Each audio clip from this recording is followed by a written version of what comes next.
Break के बाद खुशामदीद नाज़रीन। अमेरिका के सदारती इलेक्शन में सिर्फ एक दिन बाकी रह गया है और रिपब्लिकन्स ने देखा ये जा रहा है कि बहुत ज़्यादा अर्ली वोटिंग की है और एक नंबर जो बहुत ज़्यादा सरप्राइजिंग कहा जा रहा है वो ब्लैंक्स हैं। और ये ब्लैंक्स वो लोग हैं जो एक टाइम में किसी पार्टी के साथ अफिलिएट थे और उन्होंने उसके कुछ अरसे बाद जो है वो अपनी ये अफिलिएशन ख़त्म कर दी थी। लेकिन इस दफ़ा जो है वो एक दफ़ा फिर उभर कर सामने आ रहे हैं और किसी न किसी पार्टी को वोट करते हुए दिखाई दे रहे हैं और एक बड़ी तादाद है ब्लैंक्स की जो कि वोट करते हुए नज़र आ रहे हैं। इस पर बात करने के लिए हमारे साथ मौजूद हैं प्रोफेसर डॉक्टर नज़ीर हुसैन साहब, जो कि member board of director regional centre strategical studies Colombo Sri Lanka और dean faculty of social sciences Quaid-e-Azam university Islamabad हैं। डॉक्टर साहब, बहुत शुक्रिया आपके वक्त का। डॉक्टर साहब, ये जो इस वक्त हम मुकाबला एक नेक टू नेक देख रहे हैं कमला हैरिस और डोनाल्ड ट्रंप के दरमियान, क्या देखते हैं कि क्या सेटअप अपसेट हो सकता है कोई? और जो डोनाल्ड ट्रंप हैं उनके जीतने के चांसेस आपको कितने नजर आ रहे हैं? देखिए, सबसे पहले तो हमें ये देखना पड़ेगा कि हिस्टोरिकली कभी भी अमेरिका में पिछले 300 साल में कोई खातून प्रेसिडेंट जीत नहीं सकी। हम्म। और अगर करीब-करीब कोई खातून जीतने की कोशिश भी की गई थी, तो मेरा ख़्याल है लास्ट टाइम हिलेरी क्लिंटन थी। जी। लेकिन डीप स्टेट ने उनको आने नहीं दिया क्योंकि वो बहुत ज़्यादा आउटस्पोकन थीं और बड़े असर्टिव थीं और ज़ाहिर है एक प्रेसिडेंट की खातून अव्वल भी थीं, सेक्रेटरी ऑफ स्टेट भी थीं। हम्म। तो इन हालात में जो हिस्ट्री है वो तो कमला हैरिस के खिलाफ जा रही है। लेकिन दूसरी तरफ हम जब देखते हैं कि इस वक़्त डीप बहसियत एक स्टेट। वुमेन। जी, जी, एक वुमन की बात कर ठीक। रहा हूँ, वो नहीं। इस पे बड़ी तफ़सील से बात हो सकती है कि इतनी बड़ी डेमोक्रेसी होने के बावजूद पिछले 300 सालों में कोई भी खातून प्रेसिडेंट जो है वो क्यों नहीं सिलेक्ट हुई। हम्म। हालाँकि साउथ एशिया में आप देखें 4-5 ख़वातीन सिलेक्ट हुई। ख़ैर ये अलग मौज़ू है, मैं इस पे नहीं बात करना चाह रहा। जो ट्रम्प का है इस वक़्त जो बेसिक एम्फसिस है वो अमेरिका को री अमेरिका करना है, यानी उनको असर्ट करना है। हम्म। और जो डीप स्टेट है वो इस वक़्त डोनाल्ड ट्रंप के खिलाफ जा रही है।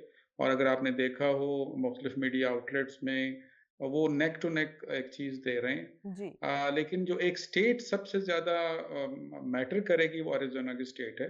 वहाँ पे 3% जो है ऊपर भी जा सकता है और नीचे भी जा सकता है। जो इस वक़्त अमेरिकन मीडिया है और इंटरनेशनल मीडिया है वो तो नेक टू नेक कह रहे हैं। हम्म। लेकिन जो एक्सपेक्टेशन है वो ज़्यादा यही है कि ट्रंप जो है शायद वो इसको मैदान को एक दफ़ा फिर मार लेंगे। लेकिन इमिग्रेशन वाला फैक्टर भी तो बहुत अहम है, जिसे निगलेक्ट नहीं किया जा सकता। जो एक पार्टी के कैंडिडेट हैं वो ये उनका ये है कि इमिग्रेंट्स आएँ, ये उनकी पॉलिसी में शामिल है, जबकि जो दूसरी पार्टी है, जो डोनाल्ड ट्रंप की पॉलिसी है, वो ये है कि इमिग्रेंट्स के दाखिले पर पाबंदी लगाई जाए, उनको एक कैंप लगा के जो है उनको डिपोर्ट कर लिया जाए। तो ये वाला फैक्टर जो है वो जी। ट्रंप के लिए कितना सेटबैक कर सकता है? नहीं, आप बिल्कुल दुरुस्त आपने फ़रमाया, लेकिन आप देखें कि पिछले जो जो बाइडेन और इनकी कमला हैरिस की जो अभी प्रेसिडेंसी गई है 4 साल में, उसमें उसमें उन्होंने इमिग्रेशन के लिए क्या पॉलिसीज़ अपनाई हैं, आप खुद देख लें। जी। वो तो टोटली इसके उल्ट जा रही थी। तो हुँ। अमेरिकन लोग जो हैं, वो ज़रा इसको देखते हैं कि पॉलिसी कहना कुछ और होता है, इम्प्लीमेंटेशन कुछ और होती है। हुँ। लेकिन इस वक़्त जो सबसे इम्पोर्टेंट सेगमेंट है, हमारे नाज़रीन को भी पता है, वो अरब मुस्लिम वोट हो गया है। हुँ। क्योंकि कमला हैरिस और डोनाल्ड ट्रंप दोनों जो हैं, वो ये चाह रहे हैं कि उनको, जैसे आपने ब्लैक्स की बात की, जैसे आपने इमिग्रेंट्स की बात की, जैसे अब आप आ जाएँ जो अरब अमेरिकन हैं या अरब मुस्लिम हैं, उनका वोट बड़ा क्रूशियल हो गया है। हुँ। और ट्रंप ने एक बात कही थी कि when he will come into power, he would like to stop the war both in क्या कहते हैं, Gaza and as well as Ukraine. तो इस पे भी बड़ी वोटिंग होगी। देखिए थिन मार्जिन है, 1% भी वोट ऊपर-नीचे हो गया तो that will creating a problem. लेकिन एक इश्यू नहीं है, हुँ। इमिग्रेशन का इश्यू है, मिडल ईस्ट की सिचुएशन है, अमेरिकन अपनी इकोनॉमी का इश्यू है और जो हिस्ट्री है, मुझे नहीं पता, अब मैं कुछ कहना नहीं चाह रहा, हिस्ट्री इसको किस हद तक जो है वो टेबल टर्न्स कर सकती है। हुँ। लेकिन अमेरिका में एक चीज़ बड़ी खुल के सामने आ गई, गुज़िश्ता कितने इलेक्शन हम देख लें कि जो अमेरिकन वोट बैंक है, वो बड़ी हद तक जो है वो एक तरफ स्विंग नहीं करता, वो मिडल में ही रहता है और आखिरी दिन कुछ ना कुछ एक स्टेट पे जाके जो है वो फैसला होता है। हुँ। शायद इस दफ़ा एरिज़ोना का ही हो, मुझे नहीं मालूम, लेकिन डेफ़िनेटली डेफ़िनेटली सिचुएशन बहुत बहुत नाजुक है और कोई भी जो है वो जीत सकता है, लेकिन मैं खुद जो हूँ वो ये समझ रहा हूँ कि ट्रंप के ज़्यादा चांसेस नज़र आ रहे हैं। ठीक, लेकिन दूसरी तरफ अमेरिका में जो मुसलमानों की भी एक बड़ी तादाद है, लाखों की तादाद में वहाँ पे लोग मौजूद हैं। तो इस वक़्त जो अमरीकी इंतख़ाबात में अमरीकी मुसलमानों का वोट जो है, वो आप क्या समझते हैं कि वो किसे डालेंगे? क्योंकि मुसलमानों के हवाले से भी जो डोनाल्ड ट्रंप हैं, उनकी जो पॉलिसी है वो बड़ी वाज़ेह है और उनका अपना दौर इक़्तिदार जो है वो मुसलमानों के हवाले से किस हद तक सख्त स्ट्रिक्ट रहा है, वो भी हमारे सामने है। जी, बिल्कुल आप सही फरमा रही हैं, लेकिन इसमें आप चीज़ देखिए ना कि ये एक ही तस्वीर के 2 रुख हैं, चाहे वो डेमोक्रेट्स हों या रिपब्लिकन्स हों। हुँ। इनकी बायपार्टिज़न सपोर्ट होती है इज़राइल के लिए, तो रिपब्लिकन आ गए उनके लिए भी यही होगा और अगर डेमोक्रेट्स आ गए तो उनके लिए भी यही होगा। सिर्फ़ इस कॉन्टेक्स्ट को ना देखिए काइंडली, आप ये देखिए कि अमेरिकन वोटर इस वक़्त वो अपनी डोमेस्टिक सिचुएशन को भी देख रहा है। हुँ। इंटरनेशनली तो हम देख रहे हैं ना, अमेरिका में बहुत कम ऐसे लोग हैं जो डोमेस्टिक इश्यूज़ को छोड़ के इंटरनेशनल इश्यूज़ पे जाके वोटिंग करते हैं। ये मैं आप बड़ी अजीब-ओ-गरीब बात है, क्योंकि फ़ॉरेन पॉलिसी एक टोटल एक डिफरेंट न्यू गेम है हुँ। और जो डोमेस्टिक पॉलिसीज़ है जिसमें इकोनॉमी आ जाती है, सोशल सर्विसेज़ आ जाती हैं, जिस 3 ग्रुप्स की हमने बात की है, हुँ। वो सारे आ जाते हैं। लेकिन बिटवीन द 2 डेविल्स अब ये अमेरिकन पब्लिक ओपिनियन ने, अमेरिकन लोगों ने फैसला करना है और ख़ास तौर से जिसकी तरफ आपने इशारा किया है, हुँ। मुसलमान वोटर ने फैसला करना है कि इन दोनों में से उनके लिए कौन लेसर डेविल है और लेसर इविल है, जो उनके लिए या मिडल ईस्ट के लिए ज़्यादा सिचुएशन बेहतर कर तो सकता है। गाज़ा लेकिन में ज ट्रंप की जी, जी, जी, कंटिन्यू जी, कीजिए। ट्रंप की एक बात है, वो बड़ा असर्टिव है, वो हाँ। मुनाफ़िक नहीं है। बड़ा असर्टिव है और बड़ा खुल के बात करता है, चाहे हुँ। जो कुछ उसने येस करना हो येस करता है, नो करना हो नो करता है। ये उसकी बड़ी अच्छी बात है, जो कि अमेरिकन एस्टेब्लिशमेंट को पसंद नहीं है और शायद यही उनके लिए एक पॉज़िटिव एलिमेंट भी शामिल हो जाए। हुँ। कमीला के लिए एक जो बैगेज ऑफ हिस्ट्री है, वो भी है और जो पिछले 4 साल की कारकर्दगी है, वो अनफॉर्चुनेटली कुछ ज़्यादा बेहतर नहीं है, डोमेस्टिकली भी आप देखें हाँ। और इंटरनेशनली भी अगर आप देखें। ठीक, तो गाज़ा में जो जेनोसाइड वाला फैक्टर है, वो क्या कोई इलेक्शन में रोल प्ले कर सकता है? अ, अगरचे हमारी आपने कहा कि जो डोमेस्टिक फैक्टर है, डोमेस्टिक इश्यूज़ हैं, उनको देखकर वहाँ का जो वोटर है, वो वोट करता है। जी, इसका एलिमेंट का असर हो सकता है, डेफ़िनेटली असर हो सकता है। देखें, आपको भी मालूम है, हमारा मीडिया भी शो कर रहा है कि हुँ। गुज़िश्ता कई महीनों से, इनफैक्ट पूरे साल से अमेरिकन जो पब्लिक ओपिनियन है बाहर गलियों में आ गई है, सड़कों पे आ गई है और बड़ा वociferously इस पे बोल रही है। यूनिवर्सिटीज़ में जो कुछ हो रहा है, वो बड़ा इम्पोर्टेंट है। तो हुँ। डेफ़िनेटली इस इलेक्शन में ख़ास तौर से ये एलिमेंट बहुत हद तक कार फ़रमा होगा हुँ। और इन्होंने अमेरिकन पब्लिक ओपिनियन ने और अमेरिकन वोटर ने ये देखना है कि दोनों में से कौन-सा जो कैंडिडेट है, वो ज़्यादा उनके लिए कारआमद हो सकता है, गाज़ा की वार को बंद कराने के लिए। ऑनेस्ट जो है सारा का सारा फ़िलहाल जो है, वो ट्रंप की तरफ जा रहा है। लेकिन ऑड्स कुछ भी कह सकते हैं। हुँ। थिन रेज़र मेजॉरिटी की बात हो रही है, शायद 0.5% हो जाए, शायद 1% हो जाए। लेकिन हमेशा आपको मालूम है जो अमेरिकन इलेक्शंस हैं, उसमें जो स्विंग स्टेट्स हैं, विस्कॉन हो गया, अरिज़ोना हो गया, जॉर्जिया हो गया, ये बहुत इम्पोर्टेंट रोल प्ले करते हुँ। हैं। 1% भी ऊपर-नीचे हो गया, तो पिछली दफ़ा भी आपको पता है इसके जो बाइडेन के मुकाबले में यही हुआ था कि एक स्टेट ने उसको जितवा दिया था। हुँ। तो ये भी सिचुएशन यहाँ पे है। हमें ये देखना ये है कि डोनाल्ड ट्रम्प में से या कमला हैरिस में से कौन डोमेस्टिकली उनको सपोर्ट कर सकता है अमेरिकन पब्लिक को और कौन इंटरनेशनली बेहतर हो सकता है। लेकिन हमेशा ये होता है गुज़िश्ता कई दहाइयों से कि अमेरिकन इलेक्शन डोमेस्टिक इश्यूज़ पे ज़्यादा लड़े जाते हैं। राइट। तो इस वक़्त जो अमरीका में हम देख रहे हैं कि सियासी तक़सीम बहुत ज़्यादा होती जा रही है। पाकिस्तान की तरह ही ये ख़लीज काफ़ी बढ़ती जा रही है। तो इसकी आपकी रीज़न्स क्या समझते हैं? और दूसरा ये कि अमरीकी सियासत में जो ये ख़तरा ज़ाहिर किया जा रहा है कि वहाँ की डेमोक्रेसी को कोई ख़तरा है, तो क्या आप समझते हैं कि ये जो सियासी तक़सीम नज़र आ रही है, इसके इम्पैक्ट जो हैं वो उनकी जमहूरियत पर पड़ेंगे?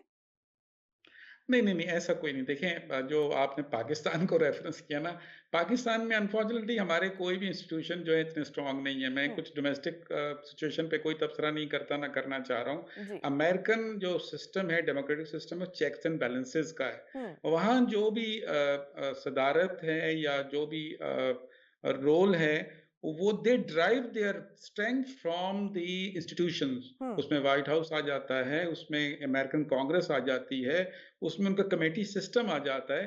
तो एज़ सच अमेरिकन की डेमोक्रेसी को खतरा मुझे नज़र नहीं आ रहा, ना है, ना होगा। येस, एक डिवीज़न है, वो डिवीज़न इलेक्शन के बाद खत्म हो जाती है। लेकिन जो वहाँ ये पे कहा ये जा रहा है कि एस्टेब्लिशमेंट का रोल बहुत बढ़ गया है। जी, ऑब्वियस हो गया है, बढ़ नहीं गया। ये पहले बड़ा डेलिकेट होता था, बड़ा डिस्क्रीट होता था। हुँ। इस बार शायद बहुत ज़्यादा बढ़ गया है। और आपकी इजाज़त से एक जुमला कह दूँ, शायद उन्होंने पाकिस्तानी इलेक्शन से कुछ सबक हासिल कर लिया है, जिसकी वज़ह से शायद वो सारी चीज़ें खुल के सामने आ रही हैं। तो यू नेवर नो। बट ये है, हमेशा से देखें, ये हमेशा से एस्टेब्लिशमेंट जो है वो वहाँ पे रोल प्ले करती रही है और हुँ। करती रहेगी। उनके लिए कौन-सी चीज़ अच्छी-बुरी है, डेफ़िनेटली वो उन पे असरअंदाज़ होती है। लेकिन जो सूरत-ए-हाल है, वो बार-बार मैं यही कहना चाह रहा हूँ कि वो एक बार फिर जो है वेरी, वेरी क्लोज़ निट है। हुँ। और इसमें जो इंस्टीट्यूशंस हैं वहाँ के, वो बड़े स्ट्रॉन्ग हैं, बड़े देखिए ना, अमेरिकन अभी प्रेसिडेंशियल इलेक्शन के साथ-साथ उनके सेनेटर्स ने आना है, उनके हुँ। हाउस ऑफ कांग्रेस ने आना है। तो वो इवन अगर आप देखें कि उनकी स्ट्रेंथ या मेजॉरिटी जो है वो थिन होती है, 52-48 होती है, लेकिन बाज़ वक़्त वो ऐसी पॉलिसीज़ भी आ जाती हैं, ऐसे बिल भी आ जाते हैं, जिसमें वो बायपार्टीज़न सपोर्ट पे चले जाते हैं। तो अमेरिकन डोमेस्टिक जो डेमोक्रेसी है या उनका सिस्टम है, उसको कोई खतरा किसी किस्म का नहीं है। डेफ़िनिटली ये जो पिच बहुत हाई हो गई है, इसमें कोई शक नहीं है। हुँ। आपने बिल्कुल सही इशारा फरमाया। पिच जो है इलेक्शन की बहुत हाई है, पहले नहीं ऐसा होता था। लेकिन अब चूँकि सोशल मीडिया का दौर है, लोग हाइपर हो जाते हैं, चीज़ों को ज़रा बहुत ज़्यादा सेंसेशनल में चले जाते हैं, हुँ। तो लिहाज़ा अमेरिकन इलेक्शन भी एक रिफ्लेक्शन है मीडिया दौर की। आपका डिजिटल दौर आ रहा है, तो ज़ाहिर है मीडिया में भी ये बहुत सी चीज़ें चल रही हैं और आ रही हैं। ठीक, तो आपके ख़्याल में अमेरिका में लोग किस बुनियाद पर वोट करते हैं? क्या वहाँ पर भी शख्सियत परस्ती पाकिस्तान की तरह बहुत अहम है या लोग पॉलिसीज़ की तरफ ज़रा ज़्यादा झुकते हैं? दोनों चीज़ें मैडम। एक तो ये है कि ज़ाहिर है पॉलिसीज़ बहुत ज़्यादा मैटर करती हैं, हुँ। लेकिन वो ये भी देखते हैं ना कि क्या ये बंदा या बंदी जो भी प्रेज़िडेंट बनेगा, क्या ये हमारे यहाँ हमें वो चीज़ें दे सकेगा जो वो इलेक्शन प्रॉमिस हुँ। करता है। आप देखें ना, उनके लिए सबसे इम्पोर्टेंट चीज़ ये है कि उन्होंने they again have to come back to the people. उन्होंने आंसरेबल पीपल को होना है। राइट। पाकिस्तान में तो ये आपको भी मालूम है, हमें भी मालूम है कि 6 दफ़ा भी एक अगर एमएनए बन जाता है तो वो हुँ। जो कुछ करता है वो आपको पता ही है। लेकिन दे आर इनफैक्ट, मैं ये नहीं कह रहा कि मैं कोई अल्टीमेटली अल्लाह करे पाकिस्तान में भी हम अच्छी जमहूरियत लेके आएँ और अच्छी चीज़ें चलें। हुँ। लेकिन अमेरिकन जो भी कांग्रेसमैन है या जो हाउस ऑफ रिप्रेजेंटेटिव का मेंबर है, ही और she are responsible, answerable, accountable to the people of their particular constituency. और मैं कई मिसालें आपको दे सकता हूँ, हिलेरी क्लिंटन की मिसाल दे सकता हूँ, हुँ। डेमोक्रेट्स की मिसाल दे सकता हूँ कि जिन्होंने अपनी कॉन्स्टिट्यूंसी को डिफेंड किया है, अपनी कॉन्स्टिट्यूंसी के लिए काम किया है और उनको काम करना पड़ता है। हुँ। ये नहीं हो सकता। अच्छा, यहाँ पे कारकर्दगी इंपॉर्टेंट होती है। वो ये देखना चाह रहे हैं कि क्या ट्रंप ने अपने दौर में जो कुछ किया, इट वाज़ गुड और हुँ। बैड। लेकिन डेफिनिटली इस वक़्त जो पॉपुलिज़्म है, वो भी एक बहुत बड़ा इम्पोर्टेंट रोल अदा करता है। और दुनिया में इस वक़्त जो है ना, एस्टेब्लिशमेंट के खिलाफ लोग उठ रहे हैं। हुँ। थर्ड वर्ल्ड में तो ये मसला है ही है। अभी जो डीप स्टेट्स हैं पूरी दुनिया में, वो एक्सपोज़ होती जा रही हैं। तो लिहाज़ा मैं नहीं समझता कि जो अमेरिकन लोग हैं, वो ज़्यादातर इस चीज़ को देखेंगे। वहाँ डोमेस्टिक इश्यू बहुत ज़्यादा हैं, ठीक। लेकिन दे वांट टू नो कि हू can fulfil the election promises. मैं कुछ बहुत ज़्यादा खुल के नहीं कहना चाह रहा, लेकिन कामिला में और ट्रंप में अगर आप मुआवज़ना करना चाहें, हुँ। तो Trump is trying to be assertive, hmm. He is trying to be forthcoming, he is trying to be outward. इसके मुकाबले में अगर कामिला को देखें, तो अनफॉर्चुनेटली जो 4 साल की कारकर्दगी है, वो अमेरिकन पब्लिक ओपिनियन को ज़्यादा इम्प्रेस नहीं कर सकेगी। लेकिन ये एनालिसिस हैं। बार-बार मैं आपसे यही कह रहा हूँ कि ये एनालिसिस हैं, ऑब्वियसली। कितने लोग बाहर निकलते हैं, कितने लोग आते हैं, कितने परसेंटेज निकलते हैं, ये बड़ा इम्पोर्टेंट लेकिन होता है। लास्ट टाइम आपने कहा कि जो डीप स्टेट है वो चूँकि हिलरी के खिलाफ थी और लेकिन इस दफ़ा जो है वो चूँकि ट्रंप के खिलाफ ये मामला है तो क्या इसका फ़ायदा आप कमला को होता हुआ देख रहे हैं? हो सकता है, हो सकता है, लेकिन it will be defeating the American history for the last 300 years. ये बहुत बड़ा एक मार्का हो जाएगा। इट विल बी जिसको कहते हैं ना, अपसेट टोटल आ जाएगा हुँ। हुँ। अगर कामिला हारिस जीतती हैं तो। लेकिन इस वक्त लोग जो हैं, जो मीडिया जो है वो ट्रंप के लिए जा रहा है, इसमें कोई शक नहीं है।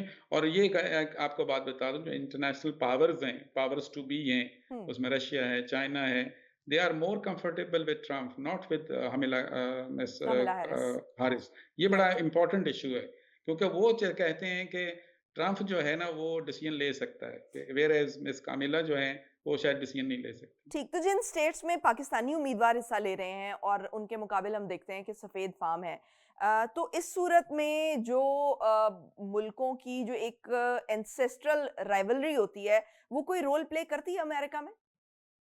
नहीं, नहीं, ऐसा सच नहीं है। देखिए, ब्रिटिश में ये हो जाता है बहुत ज़्यादा, आपने हुँ, देखा होगा वहाँ के इलेक्शन में, लेकिन अमेरिकन पॉलिटिक्स टोटली डिफरेंट है। अमेरिकन पॉलिटिक्स मैं फिर कह रहा हूँ, मैं जब अमेरिका में था, तो जब न्यूयॉर्क के मेयर का इलेक्शन हो रहा था, तो हुँ, न्यूयॉर्क का मेयर मेयर जो है, वो खुद मेट्रो स्टेशन पे आके पम्फलेट दे रहा था, और पम्फलेट दे के ये बता रहा था कि ये मैं ये करना चाहता हूँ, ये करना चाहता हूँ।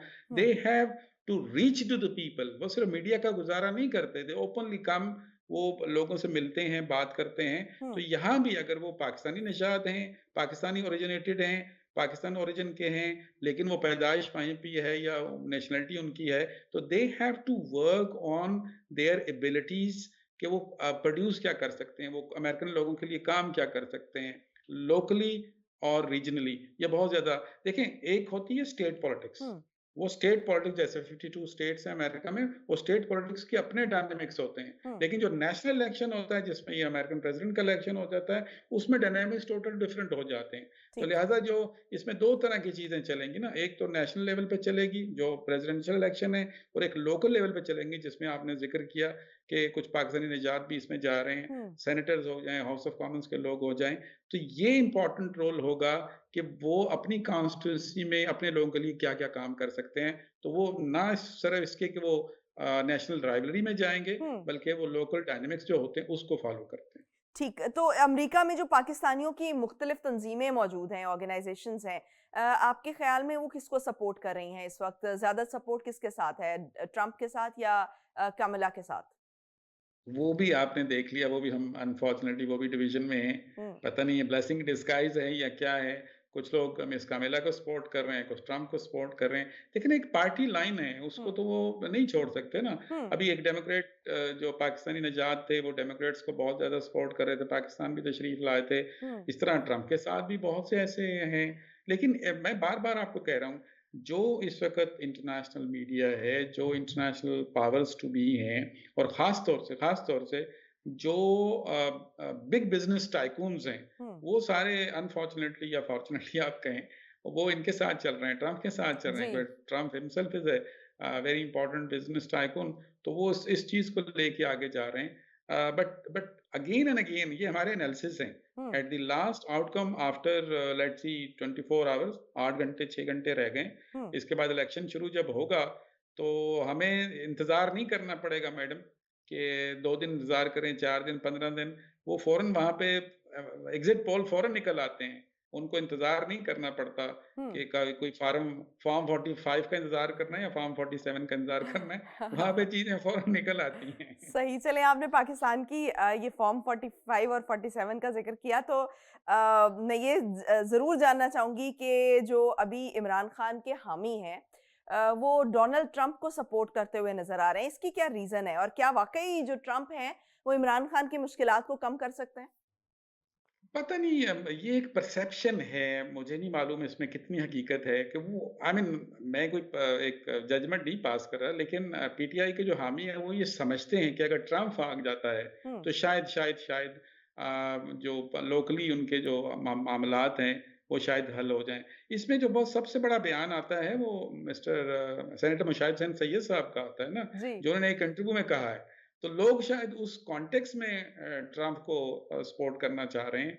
और देखिए, पाकिस्तान में एक और एलिमेंट है। Hmm, Trump is not purely American, he is from outside. Kamala Harris जो है ना, उसका ओरिजिन इंडिया से मिलता है। तो हुँ, उस कॉन्टेक्स्ट को भी आप जरा देखें कि क्या पाकिस्तानी कमिला हैरिस को देखें, एक अनफॉर्चुनेटली ये चीज़ तो है, हुँ, हमारे में हम शायद पूरी दुनिया से मैच हार जाएं, लेकिन इंडिया से हम मैच जब हारेंगे, तो उस कुर्सियां भी टूटेंगी और हमारे टेलीविजन ठीक। सेट भी टूटेंगे।